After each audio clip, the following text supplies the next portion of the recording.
viewers, wherever you are, hello and welcome to this very new and very special episode of your program Spectra.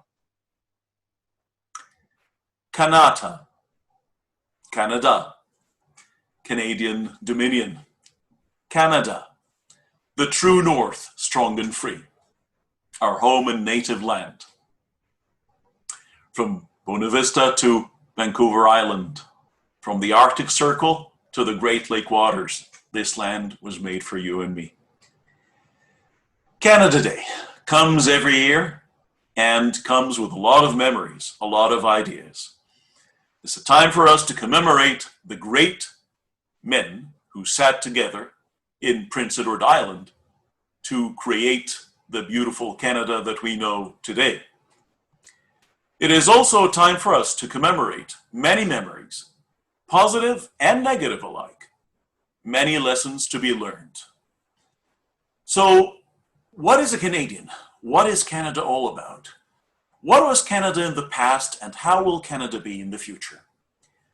To know more, I'm really delighted tonight to be accompanied by our very special guest that we have the real privilege of having her with us every year, the Judge of Citizenship, Judge Rania Sphere.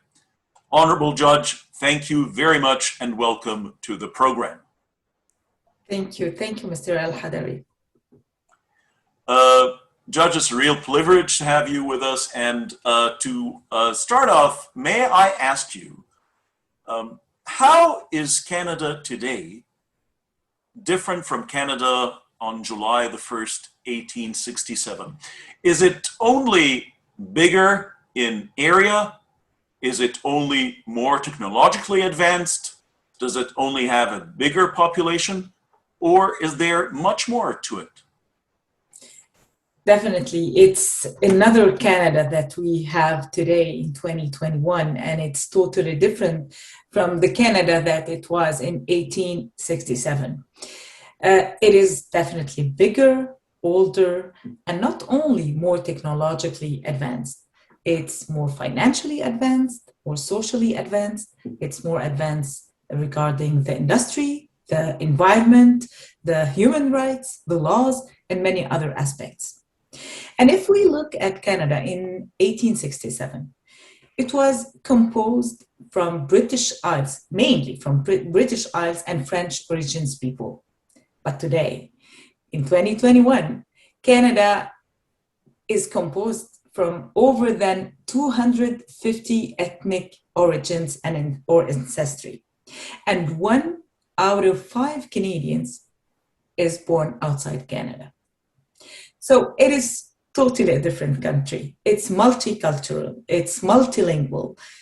This is true. We have 2 official languages, the French and the English, but it is totally another country. And what is more special about Canada is that it's in a continuous improvement all the time. That's why Canada is always changing for the better.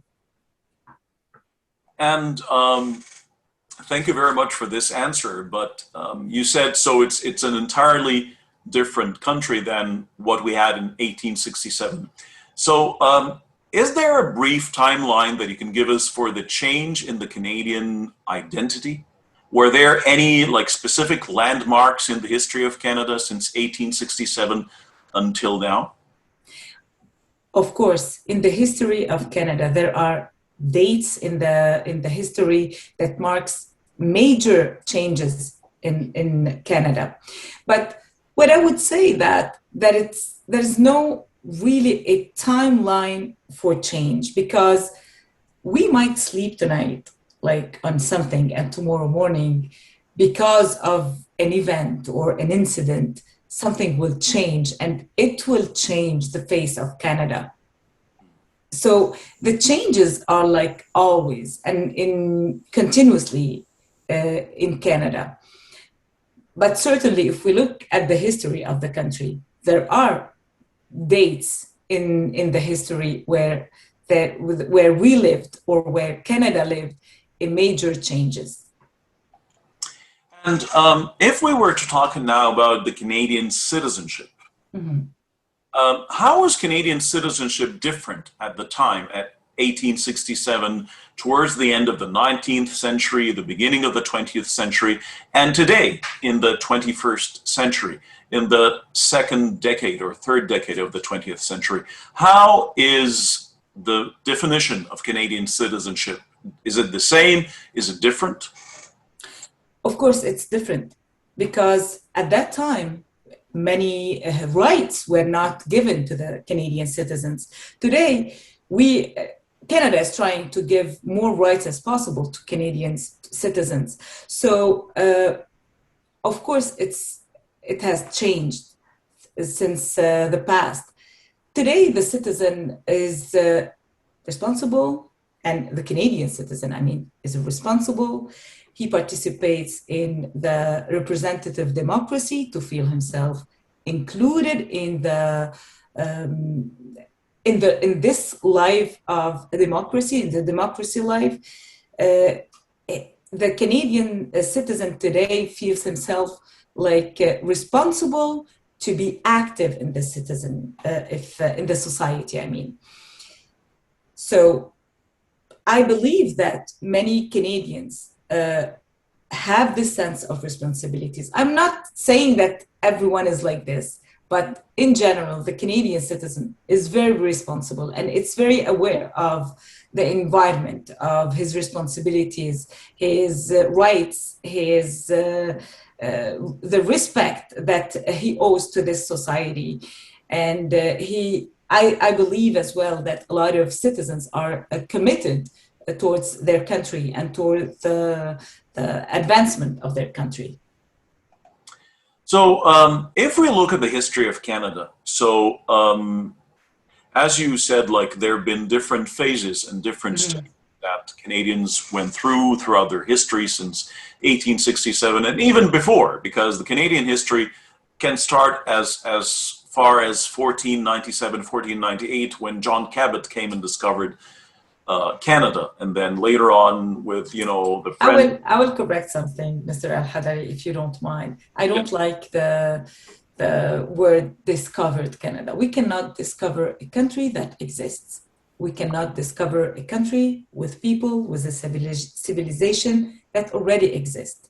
Absolutely. This actually was going to be part of a later. Okay. Yeah, so I just don't like this.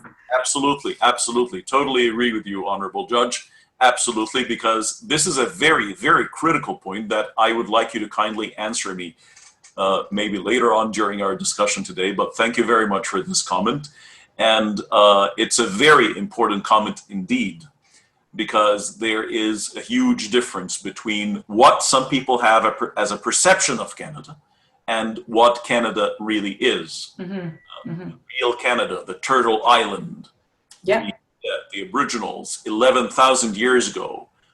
This is an entirely different matter that I will ask the Honorable Judge to kindly comment on later on. But the point here is the history of the name of Canada, which originally came from Kanata, which is also from the Aboriginal language, one of the Aboriginal languages. And it was like the person who we owe this to is Jacques Cartier, like he's the one who, and a French explorer. So what can Canadians today learn from their history? How should they look at their history? So do Canadians today just look at their history with absolute pride and they just brag about it? So it's just marvelous history, a flawless history with no problems at all, no flaws at all, no, or are there some things that need, you know, finger pointing at and need a lot of contemplation and further study?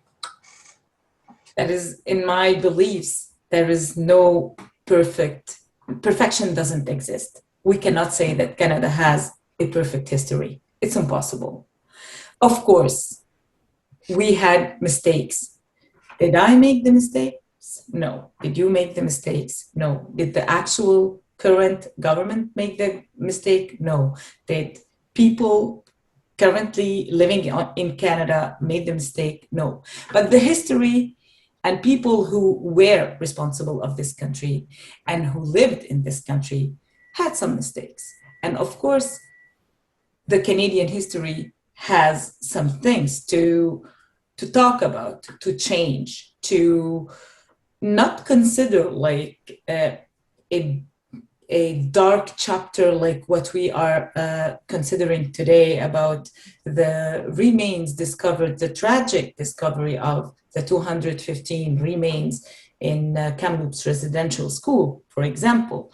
And some of the responsibles or some people are talking about dark chapter of Canada's history. It's not a dark chapter. It is a chapter that's continuing to be dark.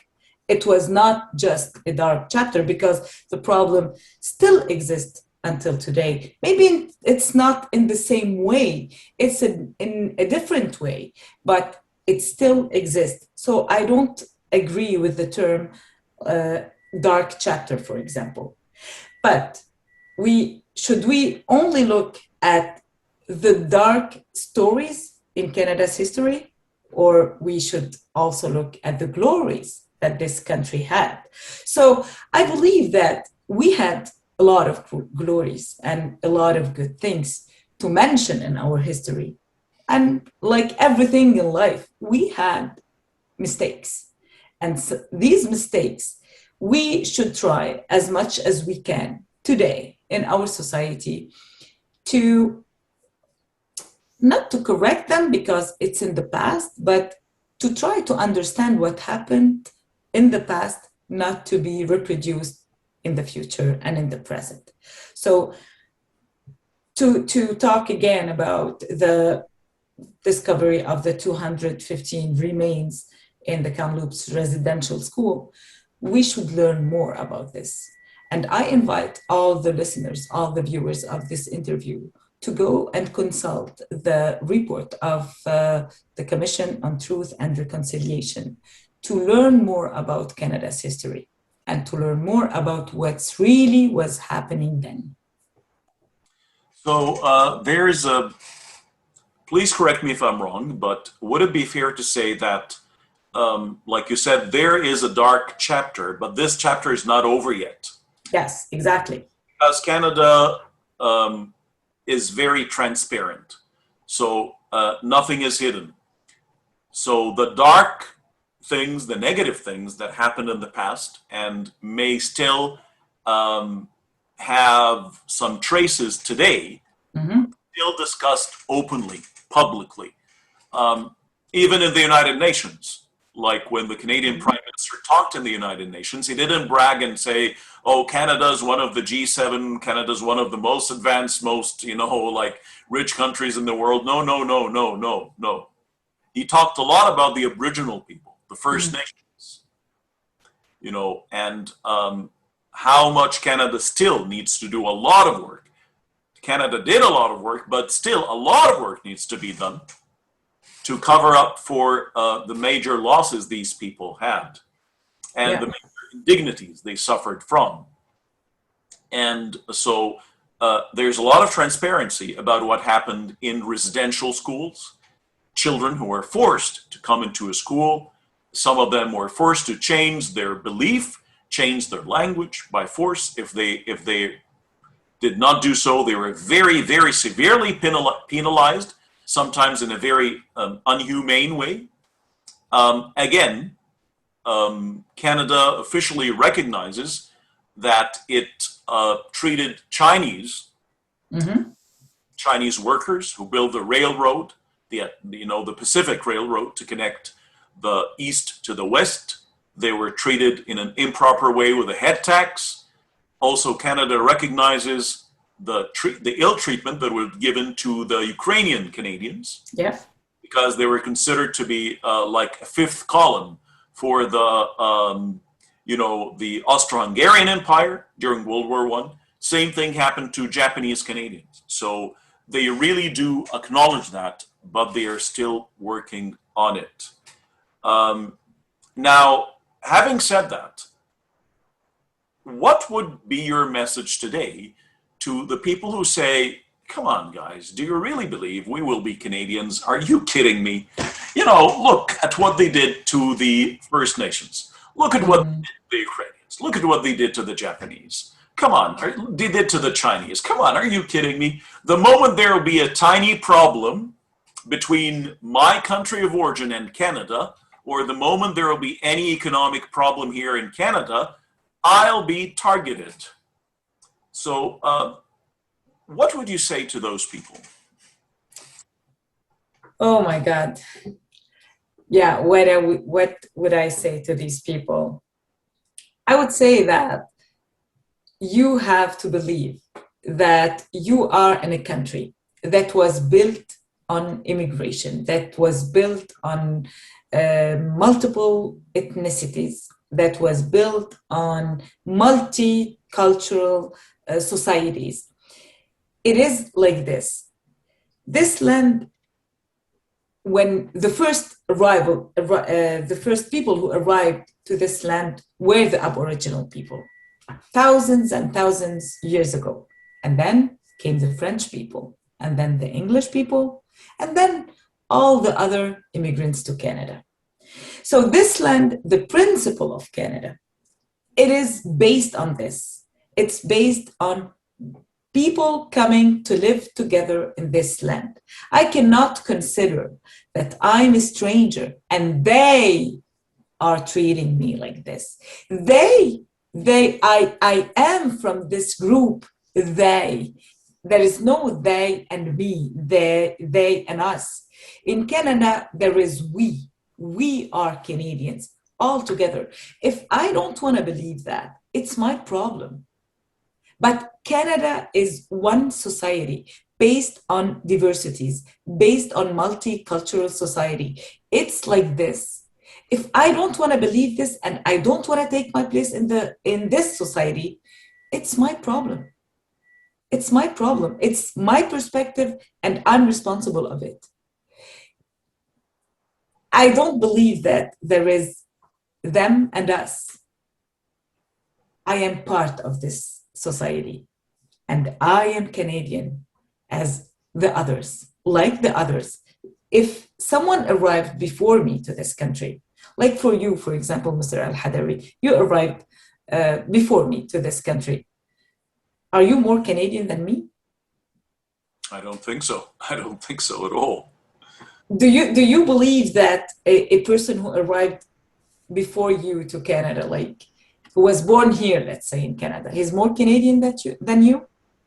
I don't believe so. I personally, maybe I'm not in a real position to state my opinion, but if I would, absolutely not. I don't. Absolutely. Do you contribute to this community, to this society, to this country? Are you committed to this society? And I believe that I'm needed here, because if Canada didn't need me, then I wouldn't be here. If the people living here in Canada before me were doing a good enough job, I wouldn't be here. So it's not charity. I'm not given the citizenship in the form of charity. No. Once people will have this idea in mind, they will understand that there is no them and us. They hate us. Nobody hates nobody.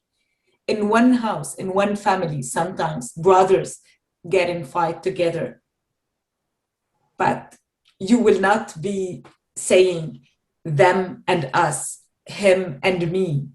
No, we are one society. Absolutely. And something I'll never forget to the last day of my life, the honorable judge who, she was also an honorable female judge. And actually, I'm sorry to mention this, I shouldn't be mentioning this, but because our audience come from many different cultural backgrounds, it's very important to point at the fact that gender, ethnicity, religion, all these things do not play a role at all in the choice of the right person here. Absolutely not. And in reaching the highest position. So I remember her words very, very well. After we took the oath, she said, today you stand head to head, shoulder to shoulder with every other Canadian, no matter how old he or she are.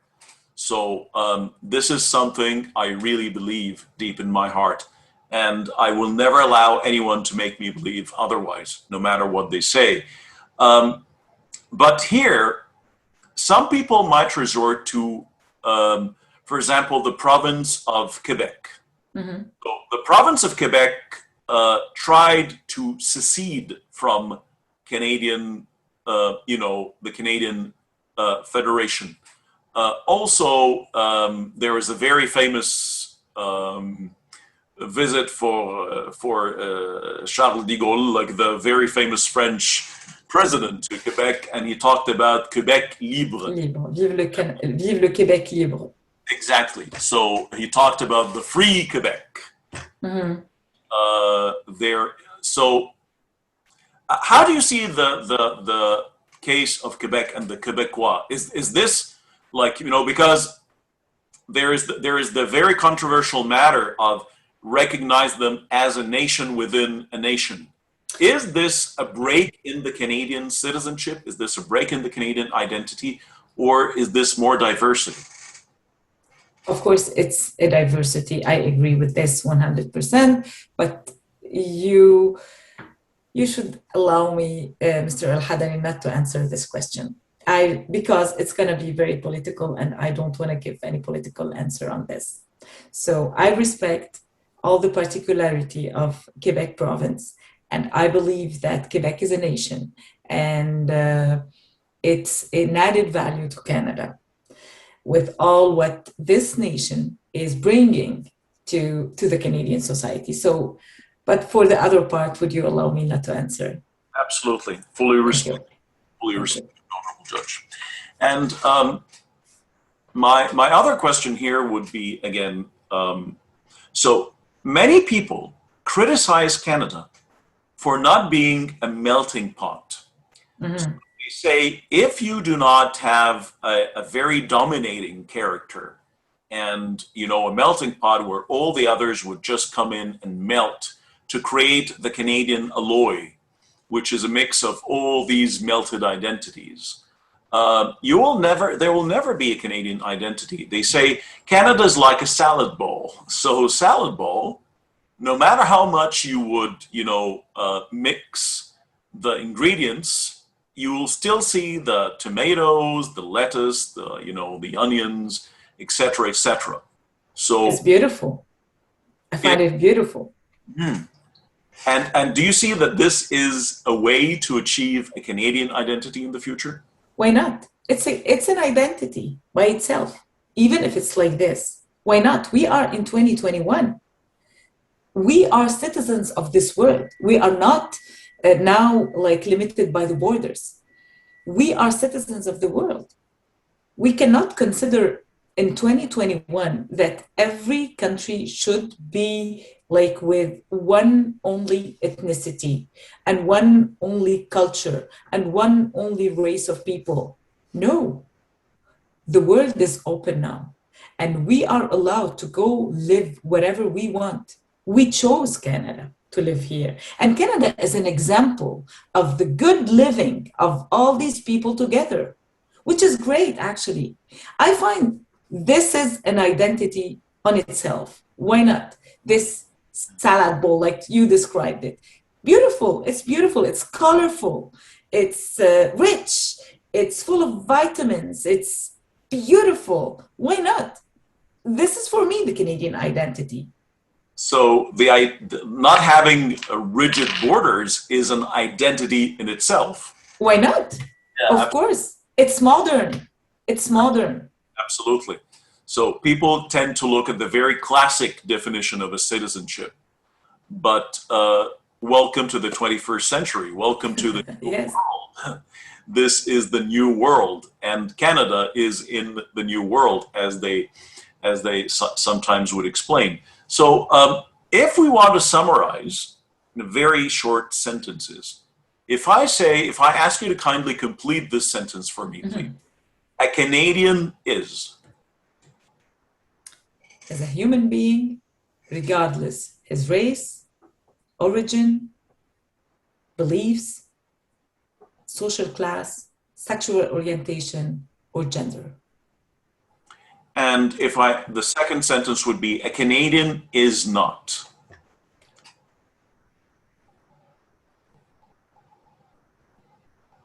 Is not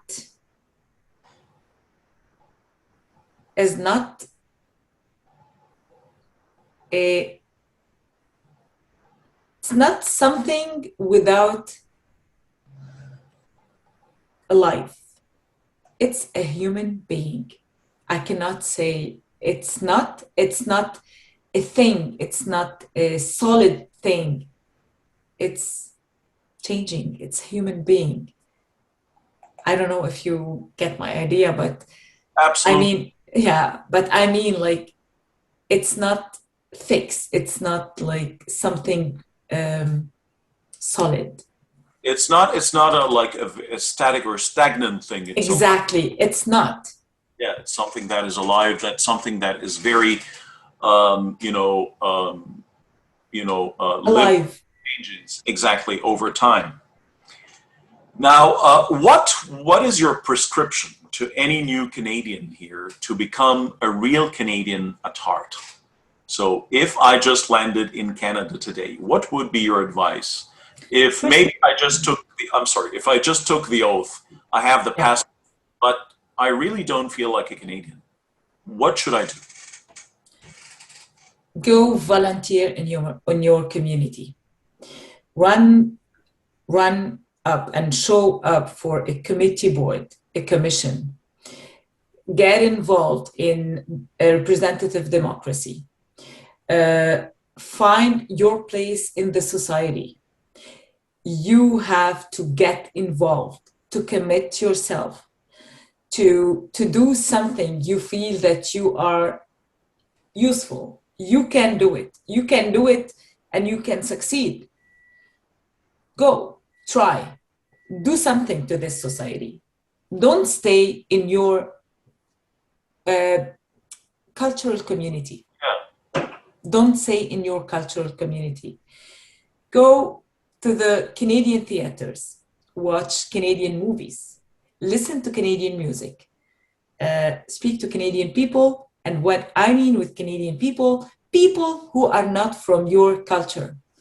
Go outside your community and go to reach out with other people from other communities, from other cultures, learn about them. When we learn about people, we are going like putting a step further to kill the racism in us, to kill the judgment, to kill the prejudice. We have to do this to really achieve something in the society and to improve our society to the better. So, some people would say that, you know, I've always tried to do what you're saying here, like I've always tried to reach out to my neighbors and co-workers from different backgrounds. I'm really open, but they always close the door. I try and try and try, but they're very reluctant and very hesitant to open the door for someone from a different cultural background. So does this mean that there's no hope in Canada, or there's no hope for me? No, because we were just saying, Mr. Al-Hadari, that we cannot like take one example of one person who's doing this and make it general on everyone. If your colleague didn't want to go out with you, didn't want to go further with a relation with you, fine, maybe it's not the right person. But it doesn't mean that another colleague would not do it, or your neighbor will not do it, or another friend that you meet at the gym, at the club, I don't know, at any meeting that will not do it. So we should try. We should never stop to try. And I believe that this society is full of good people who would like to reach out as well and to know other cultures. Um, Something related to some incidents that happened lately during the past couple of years, which is quite strange actually, because Canada is one of the most peaceful societies on this planet, and but recently there have been acts of hate. Mhm. There are very few incidents, very scattered incidents, but they are still there.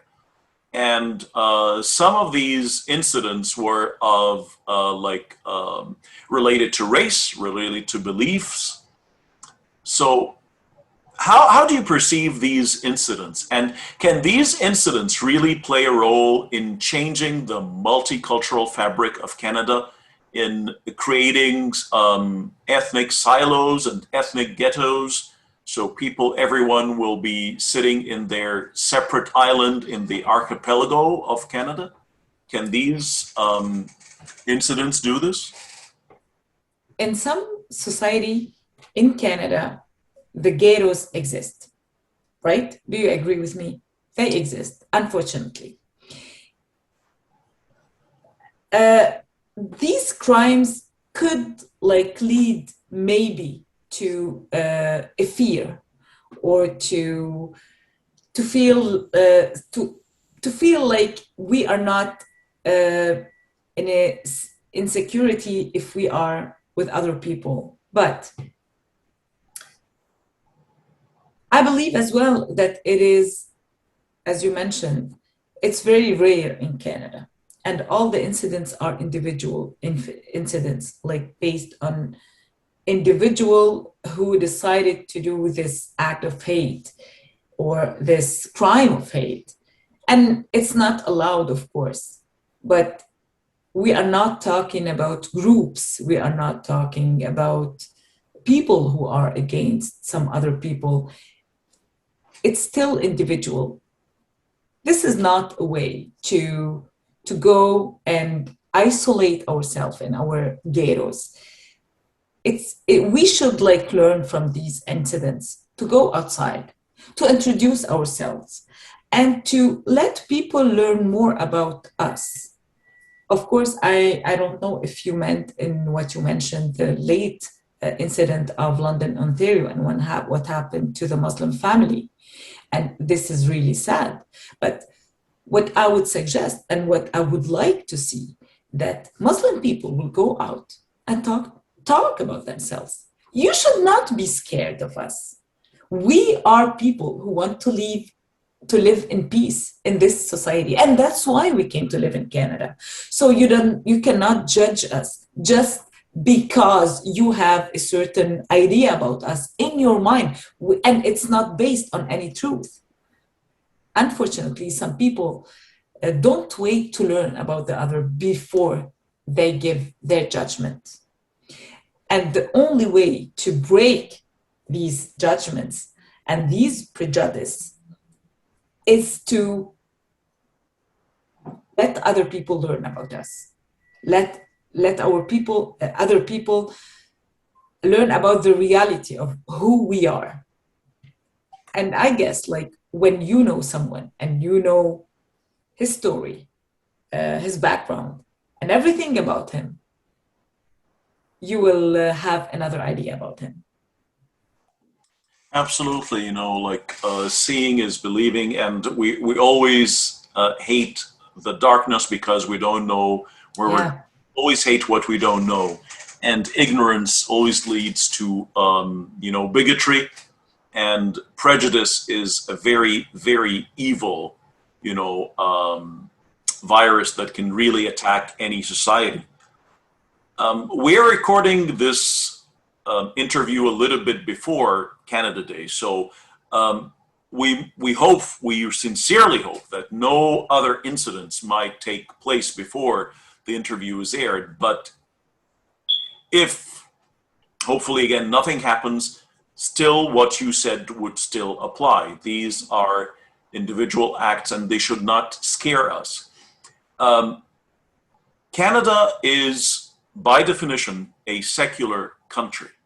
Mm. So, if we talked about Muslims, again, it's just an example. It's an all-encompassing and all-accommodating society. For example, when the government discovered the mass murder of many of the Aboriginal children, uh, the Prime Minister of Canada called upon Pope Francis to apologize. So there is no favoritism, you know, for any religion over another. And even the prime minister said, me as a Catholic, so he himself is a Catholic, but this has nothing to do with what is right or wrong. So there's no Absolutely. favoritism for like one group over another. And the whole Canadian government is made of all of this, you know, multicultural structure. I agree 100%, and it doesn't have anything to do about the prime minister himself or the person himself. It's like about the country. And my question here would be, you know, like the government of Canada is a secular government, but what would it take for Canadians, and especially the new generation? These are really our big hope, the new generation, our children. What would it take for us to bring this secularism from paper, from the parliament, from the government offices to the hearts and minds of our children? And secularism, again, some people think that secularism is only separation of religion and state. No, a secular person has no prejudice, period. Mm-hmm. A secular person is not a bigot. So a secular person, if I make a decision, I make a decision based on merit. So how good this person, are they apt or inept? Do they have the capacity, the ability, or not? Regardless, heedless completely of race, ethnicity, belief, color of skin, mother tongue, nothing. This is true secularism. And I ask my dear audience to kindly name me one single country on this planet that is really democratic and not really secular. And when I say really democratic, I mean really democratic, not fake democratic. Mm-hmm. Name me a single country. Democracy, secularism. You cannot pick and choose. Inseparable. So I'd like your kind recommendation or like advice to parents. How can we bring this to be really in the heart and mind of our children? Actually, Mr. Al-Hadari, I think that schools in Canada are doing a great job. And when kids go to school with other kids from different cultures and ethnicities, they don't see differences, and they don't see like my friend who's coming from another country think or play in a different way. I'm telling you this honestly because my kids went to school at a young age here in Canada, and they couldn't see any difference in their friends, in their race, skin color, as you mentioned, origin, accent, what they eat, nothing. They cannot see the difference. And this is so beautiful. This is so beautiful. And I noticed this in myself as well. Now, after many years in Canada, I cannot see the difference in people. I only see Canadians. And it's like, in my head now, it's like built in my head. I cannot explain it better than this. But I believe that schools are doing a great job. And if we send our kids to schools with kids from different cultures, they will grow up on this idea and they will be secular, even with like, how do we say it, effortless? Yeah, without any effort. Yeah, Yeah, just automatically exactly.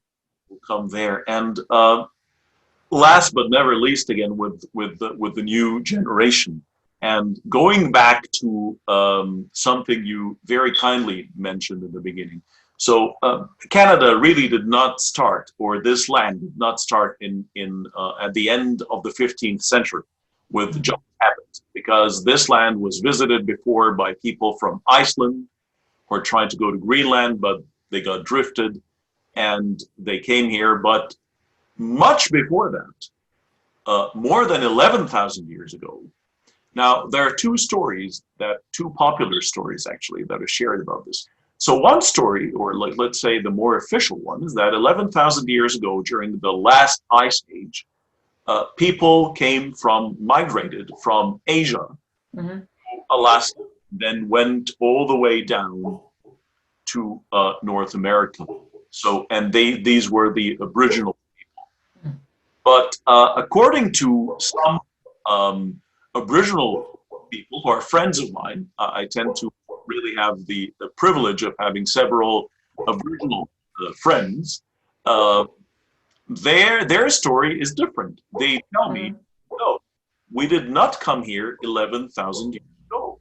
No, we were here since the very beginning, because Earth was Pangea, so it was just this, big island in the center of the water, and then there started continental drift.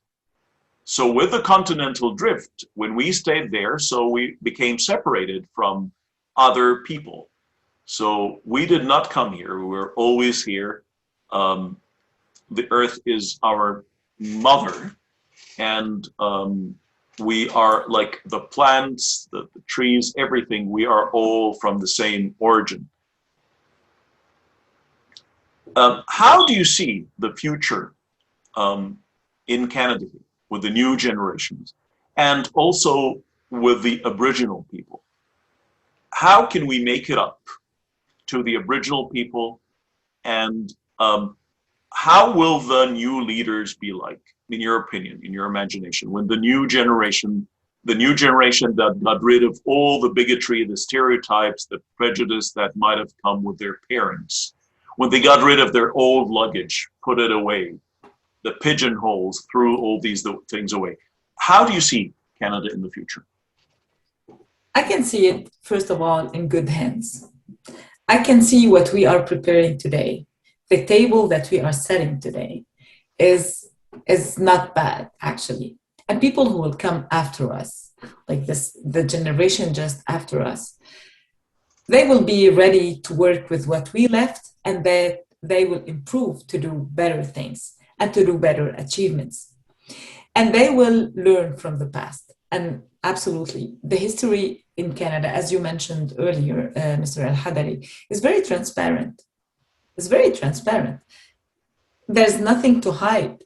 It's the history. And now, since the story of residential schools came up, a lot of things are changing in our history books, and a lot of chapters are changed.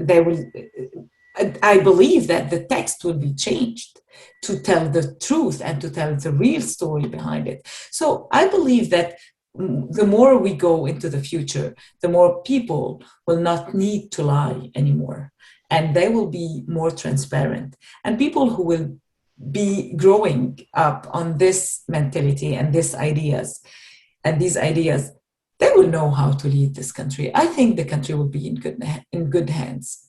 I hope. Dear Honorable Judge Rania Sphere, thank you very much for being with us tonight. It's a real privilege to have you with us, as always. I really can't thank you enough for all. It's always a pleasure. Thank you very much. Thank you very much. It's a great pleasure. And dear viewers, if we were sort of to come to a conclusion here after this great interview with our honorable judge. So I think our honorable judge herself is a great representation of what Canada really is. So she is not of a French or English background.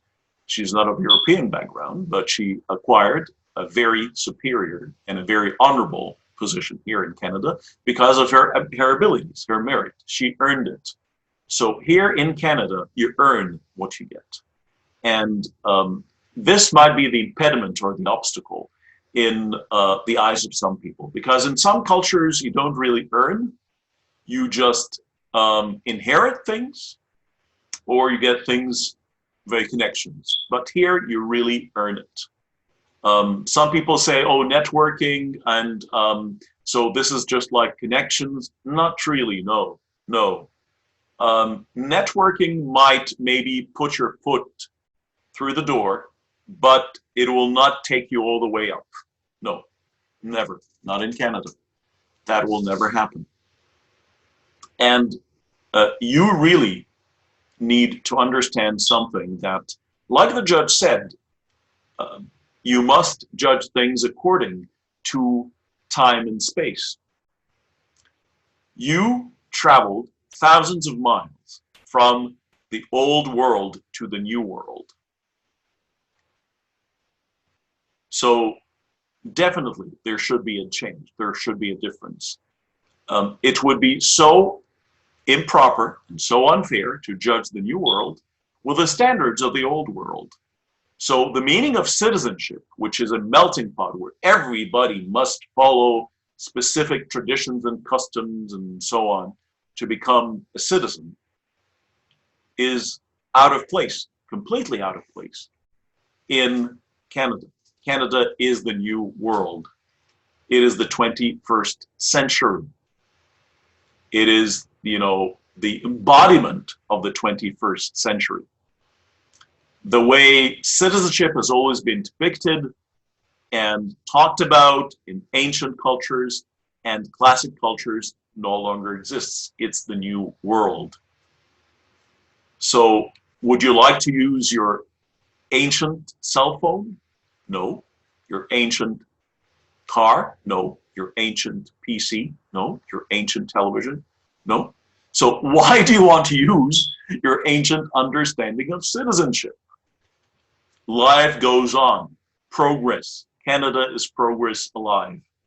And nothing is better to really exemplify and present progress more than human bond. We're all humans. We're all made to serve one another. The whole world owes its advancement to all the different societies and cultures that lived before us. Dear viewers, happy, beautiful Canada Day to everyone. Long live the true North, strong and free, united, and a Canadian will always be a Canadian. Until we meet again, thank you very much and have a very pleasant evening. Take care.